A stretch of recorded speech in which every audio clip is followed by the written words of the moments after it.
for about 15 months, and I work with the product development team to build our product. And that's really fun because I get to work with a very cross-functional group of people and interact with lots of customers to do that. So what I'm going to talk to you all a bit about today is why inclusion matters. I think that I'm probably preaching to the choir, and each one of you are very dedicated to this, and also how people analytics can drive that inclusion strategy forward. Really interestingly and importantly, the relationship between inclusion and engagement and why that matters, and how Peakon can help you to drive your diversity and inclusion message and strategy forward. So I really like this quote because I don't know who wrote it, but it went around a lot online for a couple years, and it's just this idea that being invited to the party is diversity, and that's a great first step.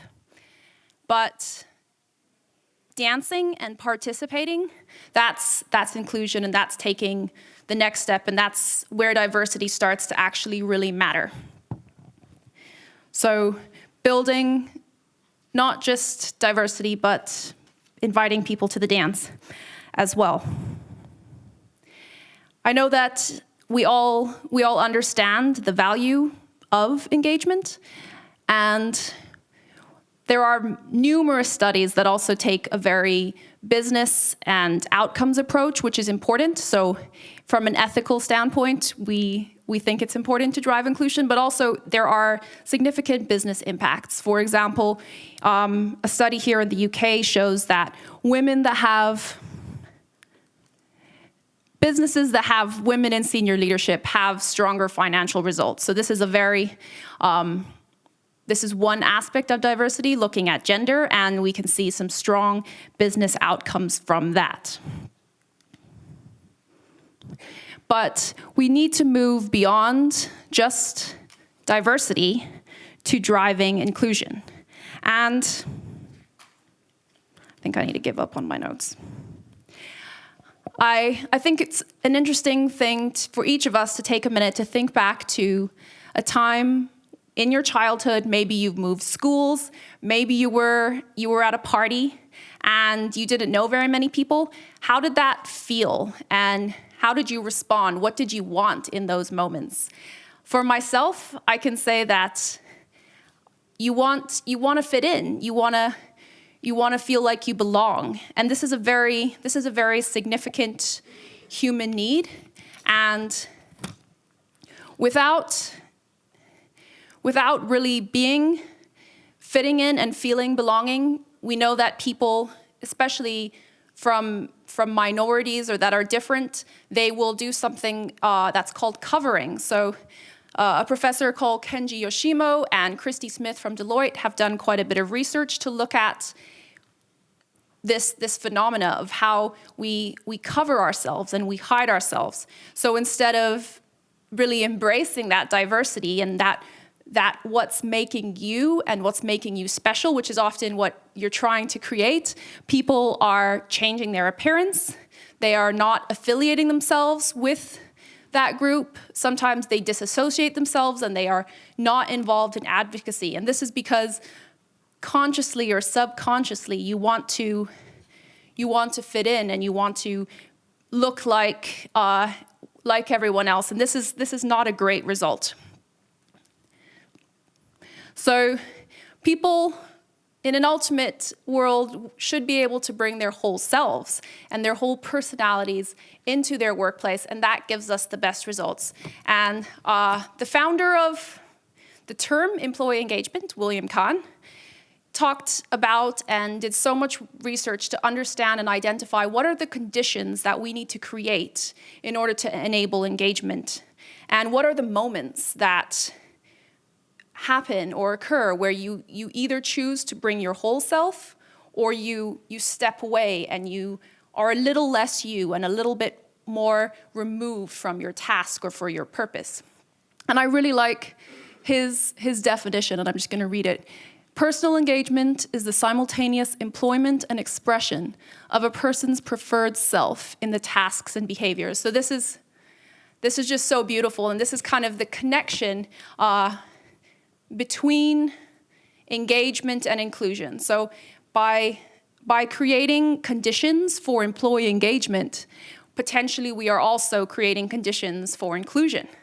And some of those conditions for engagement are meaningfulness and safety and availability. And if you think about those conditions, they're not that different from conditions for inclusion.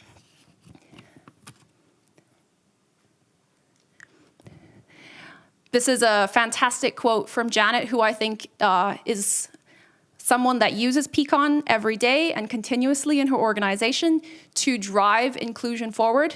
And I'm just going to turn around and read it. So she says, "We started a conversation about diversity and inclusion, and we ended up talking about engagement. As we gain a better understanding of how we engage different types of people, we get insight into how we are doing on inclusion. Based on Peakon drivers, you can identify what drives people without a separate survey for diversity and inclusion initiatives." So I'll unpack that a little bit and maybe introduce Peakon a bit for those of you who may not be aware of it. But what Janet has done here, or what Capgemini is focusing on doing, is to create an environment for engagement, especially for some of their more diverse workforce. So if we look at Peakon today, Peakon is a platform that allows you to collect feedback from your employees and builds that into a methodology and actually provides you the insights that allow you to improve and take action, and then of course collect more feedback. So it's a continuous cycle of learning from the self-reported experiences of your employees and taking that forward and improving it. So I'm going to dig into some specific examples actually of how we've worked to build Peakon to build inclusivity. So one example here is when you look at, for example, a segmentation of female and male employees amongst different roles.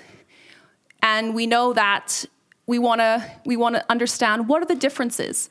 What's the difference between a director level in freedom of opinion between genders? So this is one way where you can compare. Are there vastly different experiences around freedom of opinion, which we know is a driver for engagement and does give us an indication of, have we created an inclusive environment, and is the playing field kind of equal? And then you can take other examples like growth or management support and look at how are those impacted by gender or by other segmentation that you want to look at. So that's kind of a primary. And this is an example from one of our customers that actually uses those insights and creates a report and provides them to the entire business. And I'll just read the highlighted part here, which says, "Our diversity and inclusion report covers all aspects of engagement, from autonomy to reward. And it's an important part of our efforts to create a more equal and inclusive workplace." So awareness and just understanding how inclusive and what are the differences is a very important first step.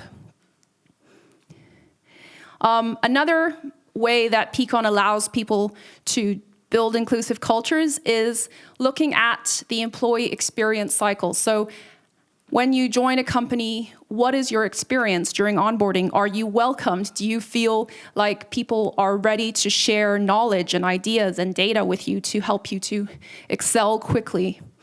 On the other end of that, preferably you've caught it at the beginning and people aren't leaving, but when people do, helping to understand maybe why are we seeing a specific demographic or a specific job role or gender leave more than others, and like digging into that data both from a quantitative and qualitative standpoint and understanding what can we change or what can we do differently, what actions could we take that would help us to reduce that unwanted attrition. An example of this is from Verizon. So George says, based on the insights from Peakon, we were able to quantify the impact of holding a Verizon Connect Women's Conference. We also implemented an organization-wide mentorship program this year. So as a result of the feedback they got from their employees within Peakon, they've taken some initiatives and they can now quantify and understand how those initiatives are doing and continue to move forward with their diversity and inclusion agenda. Another product solution that Peakon offers, which is very close to my heart, is what's called sensitive comments. So amazingly, employees give a tremendous amount of qualitative feedback, and they write a lot of comments as well. And when you look at all of those comments, there's a huge amount of value, and some of them also talk about pretty difficult things. So when you create a safe space, and there's a lot of research about this from Jennifer Freyd, about how when you give someone an anonymous safe space, they are more likely to come forward. So Peakon has seen that as an anonymous third-party space, people are willing to talk about or report, for example, harassment or bullying or other serious things that happen in their workplace and in their work lives. And what we've done now is we've built a filter that allows you to detect and notifies leadership of comments that contain words that could be about something serious. And what that means in a real world context is, and this is from Ennis, I'm not sure if Ennis is here, but Ennis says, we report cases of misconduct and reprisal on a quarterly basis. Peakon not only surfaces sensitive comments, but it enables us to export them in a format that's easy to share with our regulators. This allows us to be more transparent and ensure that we are protecting our employees and the business. So financial services definitely are very concerned about this, but I think almost every organization does want to hear about and have a safe place for employees to report cases of misconduct or harassment. And I think that's one tool that, or job that you can do within Peakon. Something that is also a possibility is collecting demographic data or very, very sensitive data that maybe you do not have in your HRIS. So some large companies do have maybe data about ethnicity or about sexual preference, but not everyone does. And we want to give companies an opportunity to start collecting that data in a ethical and consensual way where employees can opt in and consent to providing that data. So for example, if as an organization you decide that you would like to understand non-binary gender, you could do so. And how you do that is you just explain at the start of the survey to the employee, like, this is something we're interested in collecting. Do you want to provide this data? Here's how it will be used. And then this data actually goes into Peakon, and you can segment and understand how any driver is by that specific view or lens of a non-binary gender or maybe a very specific minority. Last, but definitely not least, values. So kind of at the core of culture is this idea of values. What are your personal values? What are the organization's values, and how do those connect to each other? How are they lived, and what are the behaviors that go on in your organization? So Peakon has the ability for you to put your values in there so that you can understand, are people aware of our values? Do they believe that they are being lived, and are our behaviors aligned with those values? And I think values matter a lot because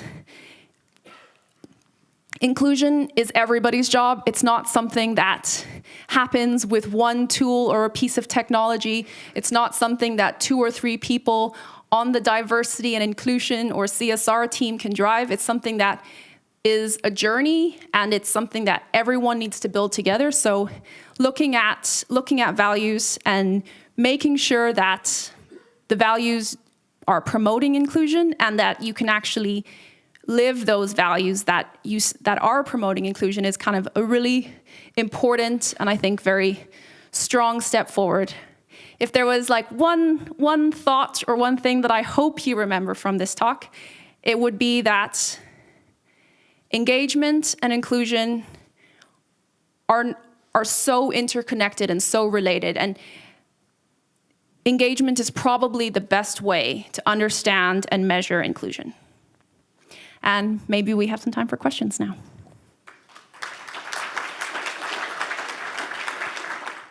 Hi, thanks. That was really interesting. One of the things you mentioned towards the end was around this thing to with gender, and that not just seeing it as male and female. How do you make sure that managers are using the correct language when they're talking to people, in terms of things like pronouns and using more generic language? Because I think now more than ever, people are a lot more open about wanting to be referred to in a particular way. It's their preference, and it's what you were saying. People want to be their preferred self. So is there a way that you try and make sure that the right managers are receiving that training? That's a great question. I can say that I'm very inspired by watching various organizations that use Peakon do this to varying levels of efficiency, and I think it's a journey, and it's probably going to have many steps, but I think that Capgemini, for example, has done an amazing job of educating and driving forward in a very positive way their goals as a business and why they matter. And I think when you look specifically at gender, I don't know if every organization is going to be ready to do that or even get value from it or want to. I just think we wanted to build a tool in a way that for those that are ready and for those that want to, it is possible to begin doing so. And there are some difficult communication challenges there, but hopefully those that are up for them can have the opportunity to move forward. So I'll ask one. Sure. I know you've got this, so that it might be helpful for the audience, actually. How do you get managers to act on some of the findings that come from some of the engagement surveys? Because I know you've got a way of actually almost nudging behavioural change in managers depending on what their team have said. Yeah, absolutely. So I didn't spend that much time talking specifically about the mechanics of Peakon, but every manager gets their own dashboard, so they actually will receive notifications and updates on when feedback comes in, and that is often quite frequently because there's you can use Peakon weekly or bi-weekly or monthly. At least that's encouraged to have a more continuous conversation and listening. And as a manager, we kind of take all of that and bubble it up into some key insights. So if you're very busy and you only had 5 minutes, you could just come in and look at your dashboard and say, these are the 3 things that I should probably act on. And out of those 3, I'm going to choose this one because I think it's the most impactful. And then how do you take that to the next step? So Peakon spent a lot of time thinking about action planning and what we call improve. So how do we give you the insight to take something forward? And some of the concepts of engagement theory are quite complex. So if you have something like freedom of opinions, some line managers or some managers, maybe they're new, or maybe they just haven't spent a lot of time reading academic literature. So how do you make freedom of opinions and what that means in how they're leading their teams extremely concrete? So we've built these extremely short 3-minute kind of, we call them micro lessons or micro courses that managers can take. And built off of that, there's suggested actions. Suggested actions can come either from an organization. So as an organization, you suggest actions that you would like people to do to drive a specific initiative forward. Or there's also Peakon suggested actions, which are kind of best practices and ideas for how to move that forward. You take those actions. Once you've selected an action, you're gonna continue to be notified and nudged as you move that through. And another important thing to note is that those actions can be presented very transparently to the team, to the department, to the organization. So you're actually creating transparency in not only receiving the feedback, but also what are you doing about it as a leader or as a team or even as an organization. And finally, I guess the circle continues, because then you kind of get more feedback, and then you keep learning and growing. So it's this agile, continuous approach to moving and changing and creating more engaged workplaces. Deepa, thanks very much. And you and the team are here, obviously, for the 2 days. Yes, downstairs. absolutely. Please come by. We love to talk about how we can enable your organizations to succeed with your people analytics. So love to talk to more of you at the Peakon table. Thanks again. Deepa, thank you very much.